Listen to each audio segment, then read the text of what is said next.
Olá, amigos e amigas da revista Coaching Brasil, sejam bem-vindos e bem-vindas a mais um vídeo. Dessa vez nós vamos conversar com Ariolino Andrade.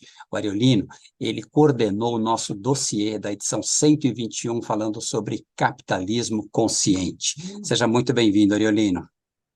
Luciano, muito obrigado. Obrigado a todos que nos veem. É um prazer estar com você aqui. E quero começar te dando os parabéns por 10 anos de revista, né? A gente comentava que a dificuldade das organizações sobreviverem ao longo dos anos, né? E você chegar e celebrar esses 10 anos de uma forma aí tão bonita, eu acho que isso agrega muito. E coincidência ou não, 10 anos do capitalismo consciente no Brasil também. Então temos dupla celebração aqui. Dupla. Gratidão, querido. Muito bom. Então, ó, nós vamos bater um papo aqui, pessoal, para trazer mais informação. Tem muita gente que nunca ouviu falar sobre capitalismo consciente, outros já ouviram, acham que é uma modinha de momento, e a gente vai trazer bastante informação aqui, e o nosso dossiê está riquíssimo. Acessem a nossa edição número 121, temos 8 artigos nesse dossiê, trazendo uma visão super ampla do que é, como é que funciona, enfim. Mas vamos lá, vamos ao nosso papo aqui. Ariolino, nosso papo aqui, ele sempre começa do mesmo jeito, com uma pergunta que eu faço para todos os nossos autores. É uma pergunta simples que também demanda uma resposta simples. Está preparado? Vamos ver, né? Vamos A ver. gente sabe quando a gente é perguntado. Então vamos lá. Ariolino, quem é você? Acho que a primeira coisa que me define, eu sou pai do Rafael. Eu tive a graça do... O Rafael tem 13 anos, eu tenho 56, então quando o Rafael nasceu, eu já não era tão jovem. E eu acho que isso me deu uma possibilidade de tê-lo com todo o amor de pai, mas também observar um ser humano que estava vindo ao mundo. Isso me reflete muito como é que vai ser o futuro dele, né? Eu sou pai do Rafael, casado com a Juliana há 27 anos. Também é um desafio que eu posso, a qualquer hora, mas bem casado e uma parceira aí de vida e de jornada. Eu sou alguém que acredita muito que algo diferente, melhor possa ser feito. Eu acho que não sou otimista. Eu acho não é questão de ser otimista ou não ser otimista. É questão de ser realista. Eu acho que se a gente coloca toda a energia em pontos que a gente julga serem importantes, isso acontece. Eu acho que Uhum. eu tenho muito isso na minha vida. Então, não sei se isso é otimismo ou é trabalho duro para aquilo que a gente acredita e aí o otimismo vem junto.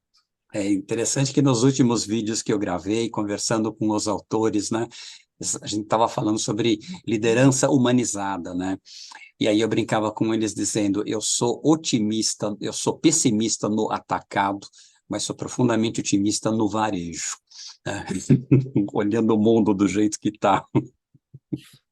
Mas é engraçado, né, Luciano? Porque quando a gente olha a nossa rede, as pessoas que a gente conhece. Eu estava num cliente outro dia, eu falei isso. Você consegue listar na sua mão aí, do seu hall de amizade, com certeza 10 pessoas muito bacanas. Não tenho dúvida Uhum, que você vai faltar dedo nas mãos aí para contar uhum. quantas pessoas bacanas você conhece. E aí eu faço sempre um desafio. Quantas pessoas ruins do seu hall de amizade cabem? Se você consegue listar 5 pessoas, não consegue. Uhum. O nosso hall próximo a gente não tem. Então, quando a gente vê notícias aí, já que você está trazendo um pouco de liderança consciente, que tem muito a ver com capitalismo consciente também, Uhum. o que a gente vê é fora do nosso círculo de amizade. Então, a gente precisa influenciar o nosso círculo, porque o nosso círculo normalmente está repleto de pessoas muito bacanas e muito Exato. preocupadas em desenvolver. Então, acho que o grande desafio nosso é sair desse círculo inicial e para um círculo maior, para um círculo como o Brasil como um todo. Nos une ser a língua portuguesa, nos une ser brasileiros, mas a gente não tem uma junção tão grande para a melhora do Brasil, como a melhora aqui da América do Sul, como a melhora do mundo. Então, eu acho que o ponto de a gente estar no nosso hall com muita gente bacana, mas querer convidar muita gente bacana para estar com a gente também. Show. É isso daí. Arielina, para a gente começar o nosso papo, vamos explicar, né? Então vamos lá. O que é esse tal de capitalismo consciente? A gente tem várias formas de começar isso. Vou começar por onde eu me conectei com o capitalismo consciente, eu acho que é uma das formas da gente iniciar. Ou voltar um pouquinho mais aonde eu me conectei com o tema antes de chamar Capitalismo Consciente. Minha carreira, eu estava comentando com você, minha empresa Triconsult tem 30 anos, eu trabalhava no início em reestruturação de processos, época de reengenharia, e no final da década de 90, eu conheci o Vitor Pinedo, Uhum. judeu holandês, nascido em Curaçao, casado com uma venezuelana e morando nos Estados Unidos. E eu vi que era um cidadão do mundo, de família empresária, e ele tinha vivido no final da década de 60, vi que hoje já é falecido, deveria ter uns 84 anos mais ou menos, e ele tinha vivenciado em Curaçao uma revolução que queimaram seletivamente a cidade. E ele foi Uhum. convidado, junto com o pessoal da Shell, junto com o pessoal do MIT, Harvard, chamaram uma série de pessoas para entender o que tinha acontecido ali. E ele estudou e teve uma tese que, enquanto a gente tivesse uma hierarquia de valores rígidos, onde não permitisse que todas as pessoas contribuíssem com energia positiva na criação, ou seja, trouxessem a criatividade à tona, isso geraria o que ele chamou no livro dele de tsunami. E é bom frisar que tsunami é um livro antes da gente saber o que era tsunami. Trazia isso e ele trazia como pano de fundo para que a gente conseguisse ter essa nova maturidade, que a gente tinha que trabalhar alguns conceitos, como confiança. Confiança em quem? Em mim, e confiança no outro pela habilidade, capacidade, comprometimento. Como é que a gente conseguia trazer comprometimento? Cocriação, então, a importância da gente ter várias pessoas juntos cocriando ou tendo um direcionamento, inclusive reforçando o comprometimento. Conexão, e aí, sobre conexão, é sempre trabalhar uma visão de futuro, para onde a gente está indo, o que a gente quer fazer. A importância de ter comunicação clara, ou um diálogo claro entre todos e aberto. Celebrar aquilo que a gente consegue e corrigir curso aquilo que a gente não consegue. E, por fim, não menos importante, carinho. Eu, como tinha vindo do início da minha carreira com base em auditoria, eu olhava isso e falava, nossa, o que é isso? Como é que isso conecta comigo? Meu coração conectava e o meu racional ainda tinha dúvidas. Fui estudar, fui minha professora administrador de empresas, meu início de carreira é muito mais na área financeira, fiz contabilidade, enfim, todos aqueles cursos de especialização em finanças, e me deu um certo conflito entre o racional e o emocional, mas o emocional me tocou mais forte, mas me levou para a terapia durante 4 anos para começar a entender o que isso significava para mim. Então, esse, para mim, é o início do foco maior no que a gente chama no capitalismo consciente. E o Victor trazia uma coisa que eu trago muito, que só as organizações seriam capazes de ajudar nessa mudança.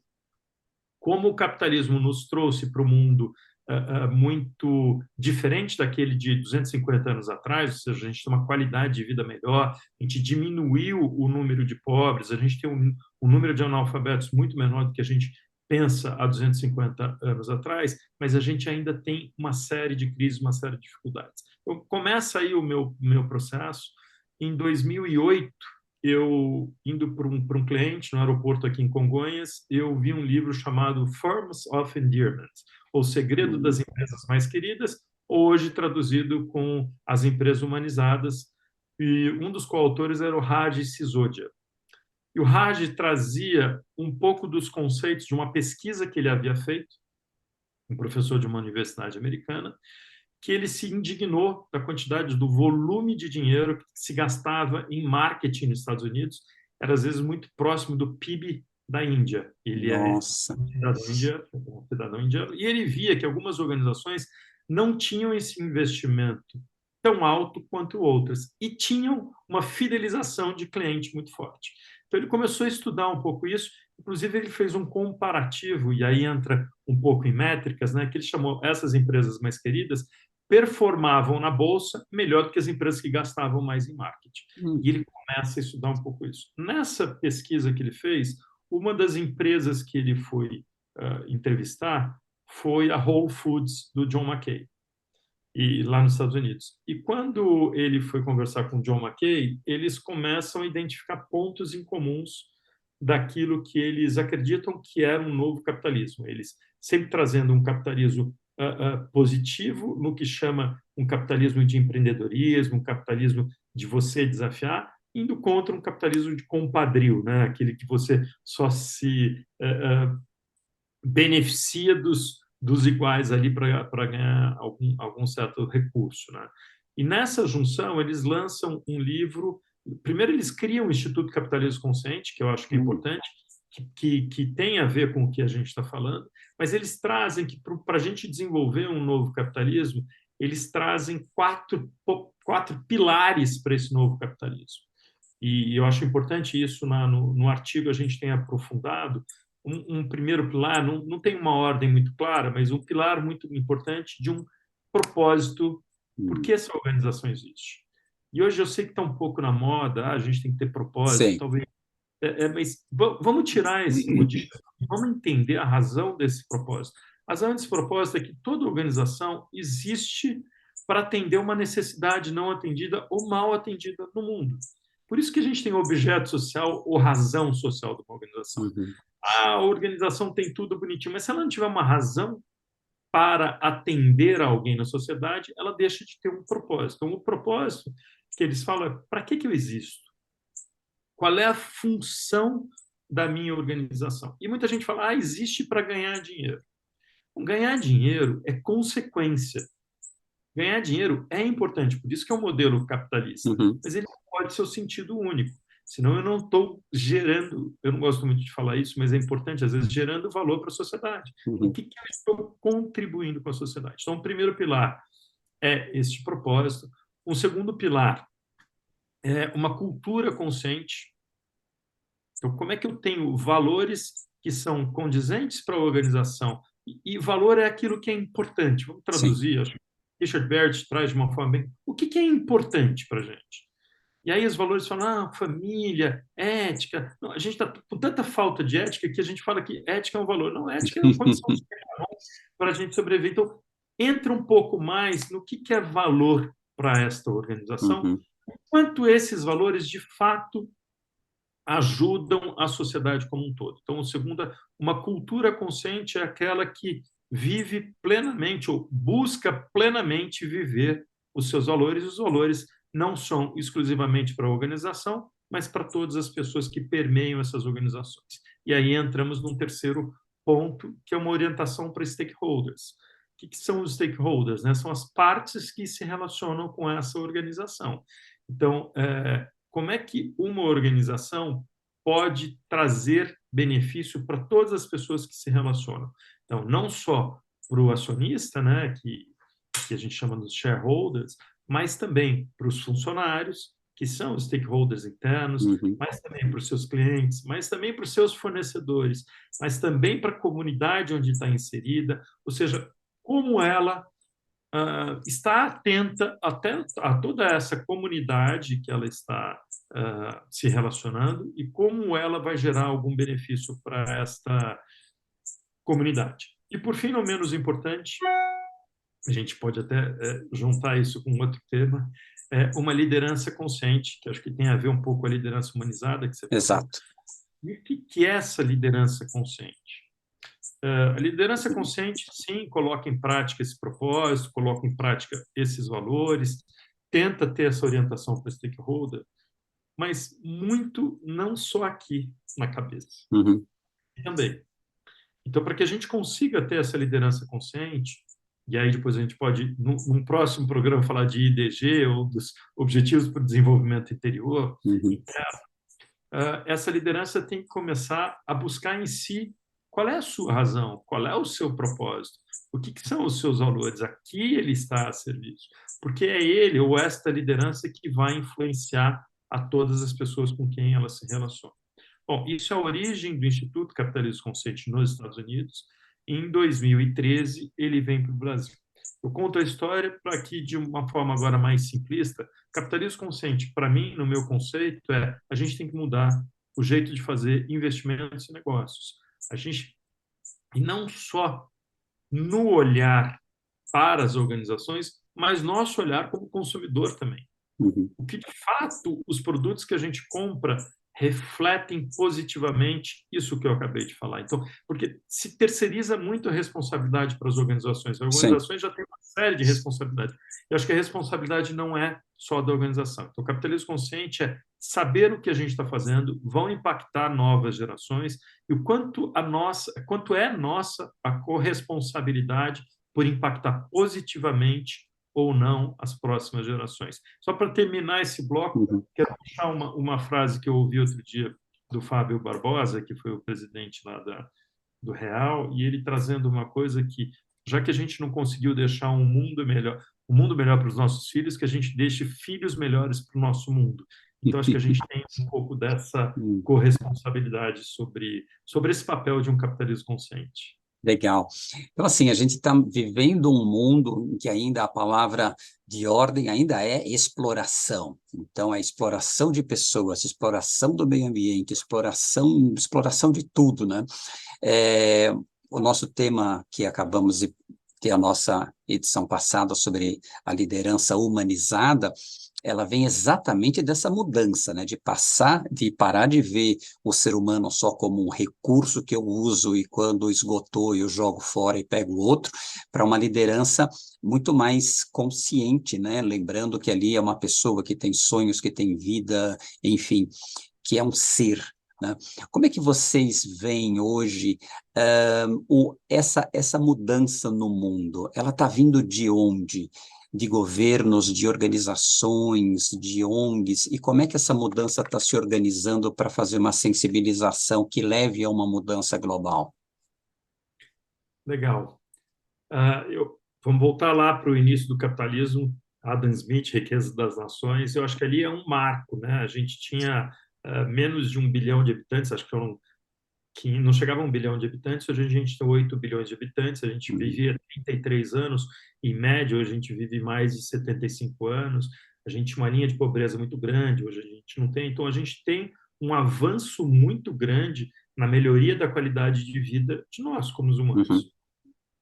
Para mim, esse avanço veio de uma forma desenfreada, sem olhar as consequências desse avanço. Gosto muito de trazer um tema que eu vejo pouco explorado, e eu vou falar de um nome, mas não é ele, mas é a época de um nome, não, de um fato, que para mim é o Woodstock, marca um pouco essa mudança. uhum, Eu não vivi o Woodstock, mas sou da década de 60, então eu nasci nesta época. uhum, Para mim, ele é um movimento anticultura muito forte, que a gente está tendo consequências desse movimento hoje. Por que eu falo isso? Final da década de 60, Woodstock era não faça guerra, faça amor, né? Faça amor, não faça guerra. Era liberação sexual para as mulheres, a liberação sexual para todas as pessoas. Era um conceito diferente do pós-guerra, que algumas pessoas traziam esta nova bandeira de ser um cuidado com o meio ambiente. Eu acho que ali é um fato muito importante. Quando a gente vai no começo da década de 70, existem dois grandes pontos para mim que chamam a atenção. Primeira vez que a palavra sustentabilidade vem à tona é numa conferência da ONU em Estocolmo, na Suécia. E quem estava presente nessa conferência? ONGs. Poucas ONGs ou professores, a uhum, academia era mais presente. Então, era um movimento social trazendo uma nova bandeira. Isso 71, 72, não me lembro bem, mas 71, 72. uhum, Neste mesmo ano, ou 72, existe um estudo da finitude da Terra promovido pelo Clube de Roma. O Clube de Roma é um clube que reúne vários pensadores políticos tradicionais e que contrataram o MIT, o Instituto lá de Boston, para fazer um estudo sobre quanto tempo a gente conseguiria ter de qualidade de vida na Terra fazendo extrativismo da forma que a gente estava fazendo. E nesse estudo demonstra que em 100 anos a gente não teria mais condições de sobrevivência. Esse estudo foi feito em 1970, ou seja, a gente já está 50 anos, uhum, já passaram 50 anos. Então, se a gente pensar mais para uhum, frente, isso está chegando no limite. Então, o que eu acredito, esse é o começo desse processo de dar-se conta.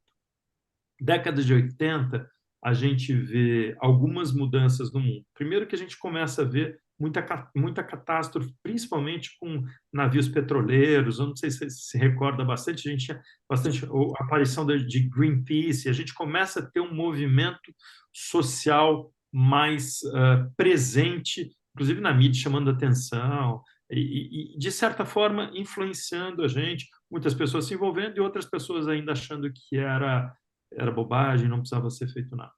Em 92, na Rio 92, eu acho que aquilo que tinha acontecido na Suécia 20 anos antes repercute de uma forma diferente.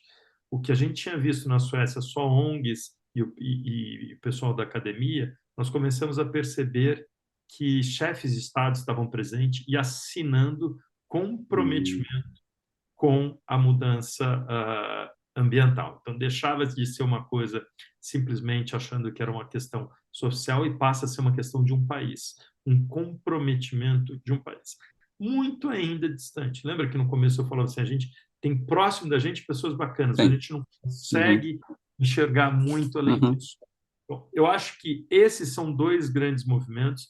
Aí, o primeiro, Metas do Milênio da ONU, acho que a ONU tem uma importância muito grande de trazer esse tema também.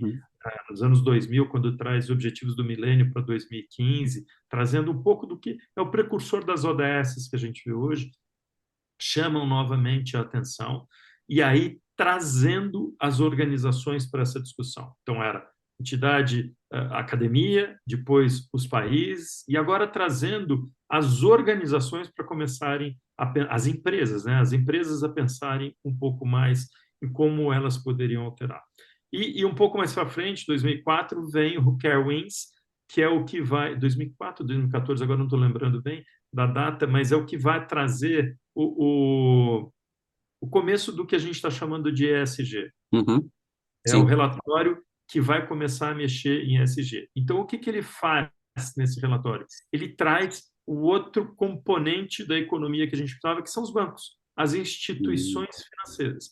Então, a ONU tem esse papel de trazer os players, né, as pessoas participantes do mercado, para que juntos começassem a fazer uma nova forma de se fazer negócios e investimentos. Então, eu acho que é um movimento que não surgiu agora, por isso que eu gosto de voltar no tempo, lá para a década de 70, e na década de 70 tem a frase que, que é crucificada, de falar que, olha, o capitalismo é feito para gerar lucro para o acionista, depois não, o capitalismo é feito para gerar lucro para todos os stakeholders, para gerar valor para todos os stakeholders. Né? Então, acho que a gente está ainda num processo de educação.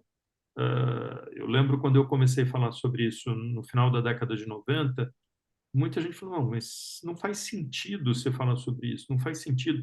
Por que as organizações têm que se preocupar com isso? Elas têm que se preocupar porque elas são as grandes locomotivas e as grandes influenciadoras do mundo hoje. As pessoas passam 8, 10 horas por dia dentro da organização e elas conseguem mudar a cultura dessas pessoas quando voltam para casa. E elas têm uma penetração maior do que qualquer país, né? A gente tem empresas que estão presentes em vários países. Então, elas têm, sim, esse poder muito grande. Eu acho que esse é um pouco do movimento. O que a gente tem percebido é que, com o passar dos anos, a gente já começa a ter a percepção do que está acontecendo com a gente.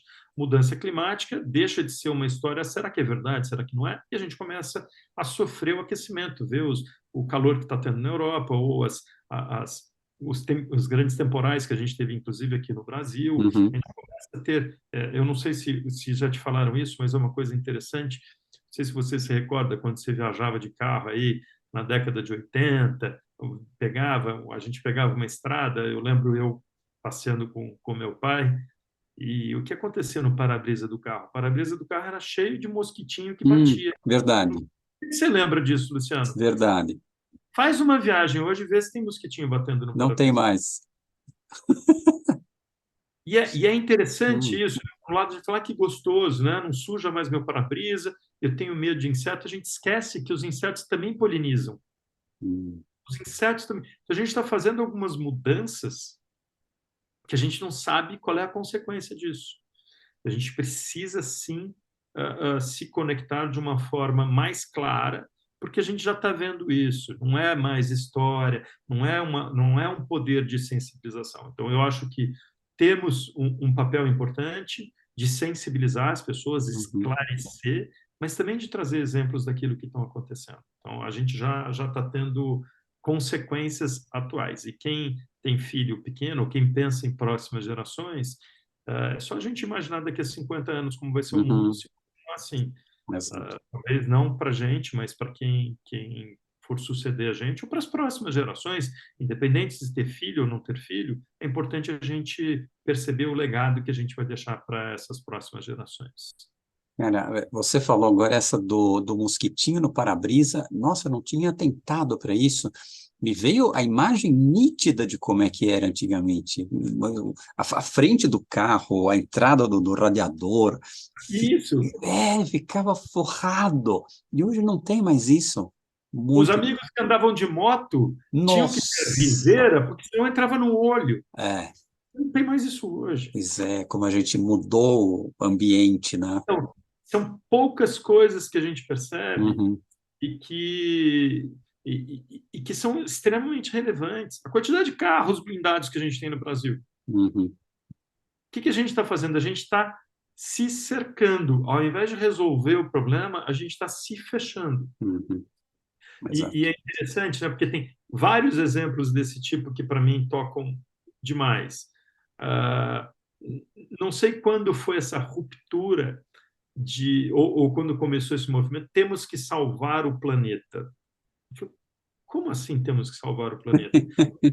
Não existe um ser diferente da gente se a gente não está no planeta. Não é salvar o planeta, a gente tem que se salvar. Uhum, Porque enquanto houver essa distinção de que a gente é uma coisa e o planeta é outra, é mais ou menos como nossa alma virasse para o nosso corpo e falasse assim: acho que a gente vai ter que salvar esse corpo.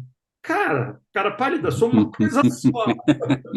Não tem como a gente fazer essa distinção, né? uhum, Cuide bem do seu corpo, porque sua alma mora nela, e cuide bem do planeta, porque seu corpo mora nele. Essa é uma frase que até o Hugo Betlin gosta de falar muito, que é o presidente do Conselho do Instituto Capitalismo Consciente. Então, essa separação que nós fomos fazendo, acho que não dá mais. Não dá mais. E separação em camadas e separação. E aí os problemas que a gente vê de diversidade, né? O eu, o nós e o todos nós. A gente uhum, ainda está no eu, no sentido de desenvolvimento de maturidade, muito ainda no eu estou preocupado comigo. Então, no ganha ou perde. Ninguém não tem o ganha-ganha, não aceito exato. ainda a Uhum, sociedade. Depois eu vou para um segundo nível de um ganha, já entendo um pouco a necessidade de fazer parte, entendimento de regras, mas ainda não ganha para o meu time, para o uhum, meu. E aí a gente precisa caminhar para um ganha-ganha para todo mundo, para a exato. interdependência. Eu acho que tem muito a ver com isso. Esse ganho de visão, o ser humano está começando agora, né? Eu vi um pedaço de uma palestra de um astrofísico outro dia, que foi muito tranquilizadora, que ele falou assim: eu escuto muito as pessoas dizendo que nós estamos acabando com o planeta, que o planeta vai acabar. E ele disse: enquanto astrofísico, eu digo para vocês, fiquem tranquilos, o planeta não vai acabar. O que vai acabar somos nós. Mas o planeta não vai, ele vai continuar aqui tranquilo, vai se regenerar, vai ter outras coisas, né? E essa- Por isso que a gente não pode salvar o planeta, a gente precisa se salvar. Exatamente, exatamente. Arielino, ó, imaginando quem está nos ouvindo, vamos falar para públicos diversos. Para um pequeno empresário, ele tem um pequeno negócio, vamos dizer, de 5 a 20 funcionários. Como é que o capitalismo consciente pode se encaixar dentro da visão dele enquanto pequeno empresário? Acho que eu não te falei, né? Eu sou um dos conselheiros do Family Business Network, que é Uhum, um grupo de famílias empresárias. sim. Eu quase toda a minha carreira eu trabalhei em empresa familiar e tive a honra de conviver com muitos fundadores. E daqueles que eu acredito que fizeram muito sucesso, estão presentes ainda, tem um, eu não mas que ele falava o seguinte: nós sempre temos que pagar os impostos, nós sempre temos que fazer as coisas mais difíceis que sejam. Por quê? Porque numa hora isso vai ser cobrado de todo mundo. E a partir do momento que isso for cobrado de todo mundo, temos que registrar os funcionários, a gente vai estar anos-luz na frente. Então, a gente tem que se diferenciar pela nossa capacidade de administrar e de oferecer algo de valia para a organização. Não tem atalho. E essas organizações que não têm atalho, normalmente são as organizações que cresceram demais. Se você percebe os grandes varejistas estão muito focados nesse processo de trazer coisas que realmente sejam significativas. Então, se você é pequeno ou se você é grande, eu acredito que hoje está muito mais claro, é muito mais aberto a imagem de todo mundo. A gente não tem mais passado escondido, está na rede, está aberto aqui. Todo mundo vai vasculhar e vai saber o que a gente fez em algum momento da vida. Então, desculpa, se a gente começa de uma forma adequada, considerando por que a gente existe, né? Refletindo um pouco internamente, por que a gente existe, o que a gente quer oferecer para esse mercado. Se a gente entende esse correlacionamento com os nossos funcionários ou com todas as pessoas que a gente interage, traz essas pessoas para co-criarem esse futuro que a gente quer, a gente está ganhando mais confiança e mais comprometimento. Seja um funcionário, 5 funcionários ou 5.000 funcionários. Isso, para mim, não muda, Luciano. Isso é a forma que a gente vai estar demonstrando para a sociedade a importância que a gente está tendo para todo mundo. Então, a cultura consciente também não é a cultura de ganho aqui, faço uma jogadinha aqui, ou me beneficio de um conhecido que eu tenho que pode me favorecer ali. Você pode ganhar no curto espaço de tempo.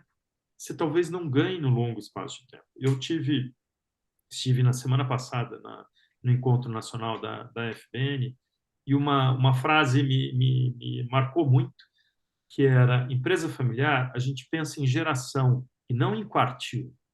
Não preciso pensar em resultado em cada 3 meses, eu preciso pensar no legado que eu estou construindo.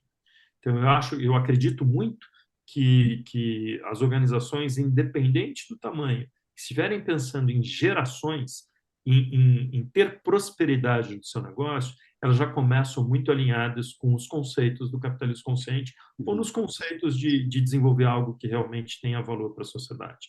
E se tiver essa dúvida, o público que está ouvindo, é simples. Pensa se você ofereceria para o seu filho, para a sua filha, para os parentes seus, o que você está produzindo. Pensa se você gostaria que seu filho e sua filha fosse seu funcionário. Funcionário, como é o seu funcionário hoje? Se ele gostaria que fosse tratado da forma que a gente trata os fornecedores, trata os clientes. Eu acho que é simples.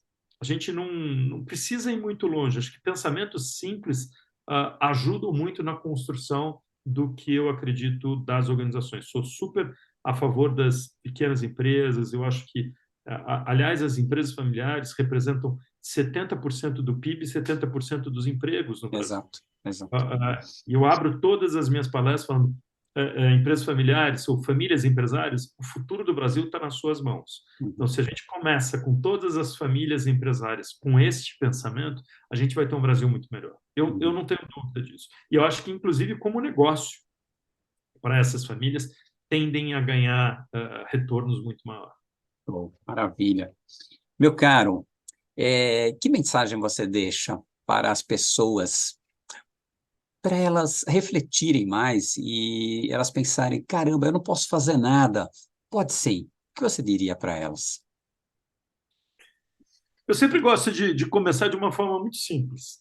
Se esse papo aqui com o Luciano mexeu em algum ponto com você, o que você pode fazer hoje de diferente? O que você pode fazer em uma semana, em um mês? Que ação simples. Ação pode ser: vou ligar para um amigo meu e compartilhar isso que eu fiz, vou olhar os produtos que eu estou comprando para ver se faz sentido, vou pesquisar mais, vou entender mais sobre esse tema, vou me afiliar no Capitalismo Consciente, vou ler um livro, vou mudar a forma de fazer o meu negócio, porque quando a gente comenta, ou esse papo que a gente está tendo, de alguma forma o que a gente está fazendo é um diálogo, e dialogando com quem está com a gente também. A gente está impactando e sendo impactado com as pessoas que estarão assistindo isso. O que eu posso fazer de diferente? E aí eu conto uma coisa que também aconteceu comigo há um mês, mais ou menos. Eu tive uma reunião com o Dante, que esteve aqui com a gente também escrevendo, um dos artigos, e mais uma pessoa sobre um tema muito legal também. E após ninguém tinha percebido isso, mas depois da nossa reunião, eu olhei na mesa onde a gente estava presente, tinham 3 garrafas de plástico, que a gente usou 3 garrafas de água para tomar água, 3 copinhos de café, 3, não sei o que lá, o lixo que a gente constituiu em 1 hora de reunião. E aí eu comentando, falando, mas não dava para ser diferente? Nada, a gente podia levar o squeeze, a gente podia... Então, a gente tem mudanças muito simples para a gente fazer. E a gente fica achando, de uma forma muito mais difícil. A gente pode andar de bicicleta 1 quarteirão ao invés de pegar o carro ou ir a pé. A gente tem pequenas mudanças. Eu não acho que a gente tem que ser tão radical. Eu acho que a gente tem, então, de uma forma muito clara, compartilhar aquilo que para nós faz sentido. Então, é uma forma da gente alertar ou despertar e ter pequenas ações. Porque, no fundo, a responsabilidade é de cada um de nós. E sugiro que a gente pare de terceirizar o problema para qualquer outra pessoa. O problema é nosso, porque somos nós que vamos sofrer com isso. Então, eu acho que esse é um ponto que para mim, não é uma forma de assumir a responsabilidade de forma punitiva, mas é uma forma responsável para que a gente possa desenvolver algo que seja melhor para as próximas gerações. Eu acho que fica aí um pouco do meu compartilhamento. Show. Gratidão.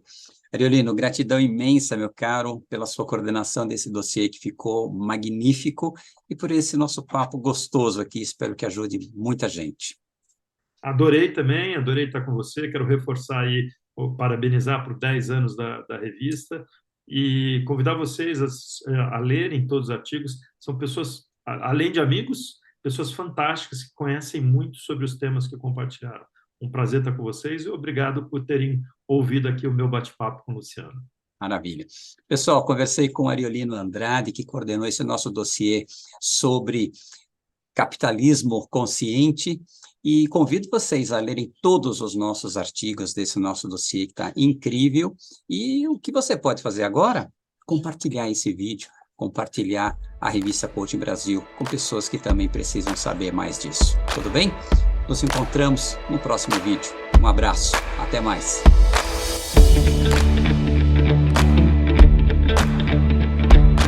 E aí, gostou desse vídeo? Se esse vídeo fez sentido para você, a reciprocidade que eu te peço é você curtir esse vídeo, deixar um pequeno comentário e compartilhar esse vídeo com outras pessoas que também, assim como você, se interessam pelo desenvolvimento humano. Inscreva-se no nosso canal para receber mais atualizações sobre novos vídeos que estamos fazendo. Se você busca conteúdo de qualidade sobre desenvolvimento humano, considere assinar a revista Coaching Brasil. Estamos há 10 anos no mercado, 121 edições, muitos temas que vão agregar muito valor à sua carreira, ao seu pensamento, às suas reflexões.